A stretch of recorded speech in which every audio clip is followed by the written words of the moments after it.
Joining me now, Alexi McCammond, MSNBC political analyst and host of the podcast In Sync with Alexi, and Juanita Tolliver, MSNBC political analyst and author of the book, A More Perfect Party, The Night Shirley Chisholm and Diane Carroll Reshaped Politics. So, ladies, welcome to you both. Alexi, you first. Hegseth denies any wrongdoing, but do you agree? I'm curious the message that the Trump transition team is sending to women in the military and to women in general.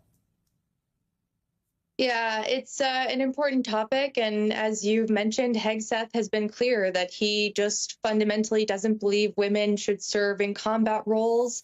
It is not sending a signal to women in military or in uniform in any respect that they are respected by the people Donald Trump is choosing to surround himself with when he takes office next year. And I think it just adds to the larger kind of problematic trend that we've seen outside of Pete Hegseth with several other people that have been chosen for Trump's cabinet or withdrawn now who have similar allegations. So it's important to note that it's not just him, you know? Yeah.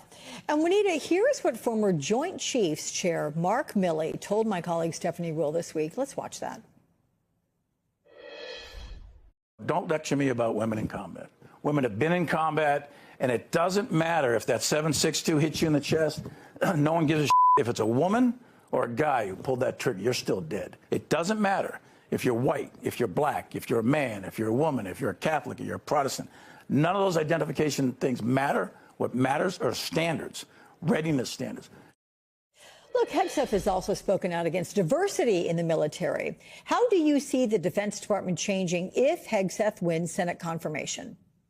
I think that's a great question because I don't think people understand the massive amount of service members who will be under his control and purview and policy as the head of the Department of Defense. And as the daughter of veterans, my mother is also a Navy veteran, this is something that they're not going to stand for. So I'm going to be looking to those service members and how this is going to be pushing back. But hearing that clip from Milley is yet another reminder of why Donald Trump is staying away from established military leaders.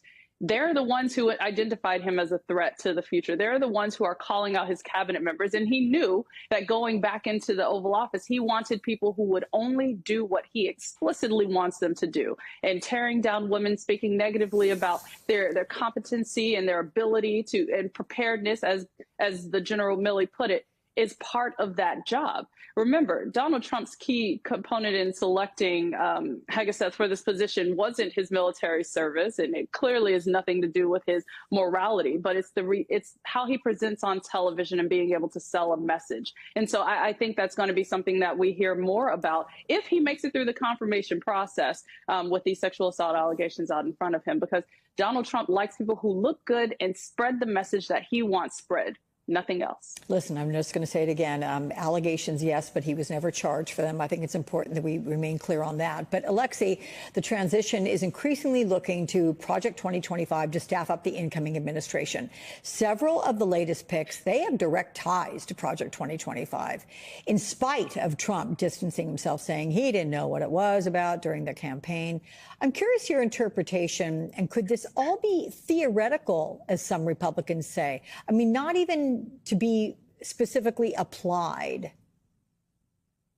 No, I mean, it's remarkable because I feel like at least some voters might feel betrayed by this. As you mentioned, Donald Trump straight up said on the campaign trail many times, like, I have no idea what Project 2025 is. I have nothing to do with that. That is not my campaign.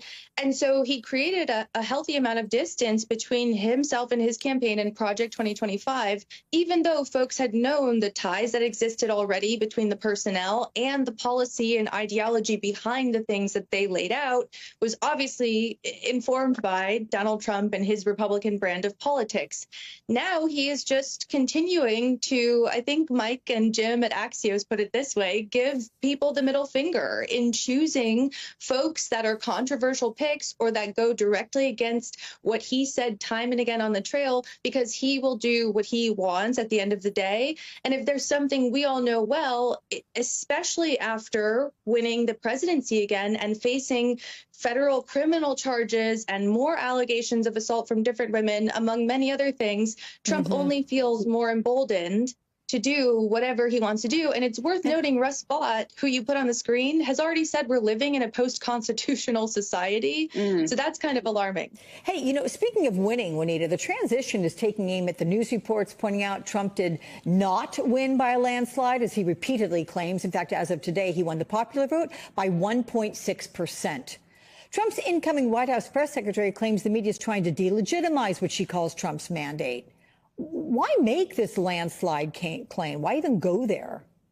Because it makes Trump feel better, right? Remember, this is all about his ego. And so to be able to spread misinformation and try to counteract explicit data in the vote counts, it's something that he's deploying his communications team to do because his feelings are hurt by the fact that it was not a landslide. If anything, winning by 1.6 percentage points means that you barely were able to break through in this incredibly divided country.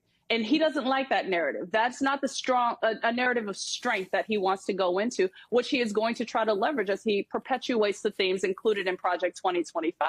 And so I think that's why they're out there trying to counteract the truth, because it's setting Donald Trump yet again for this platform where he thinks he can operate with a mandate. He thinks he can operate with impunity. He thinks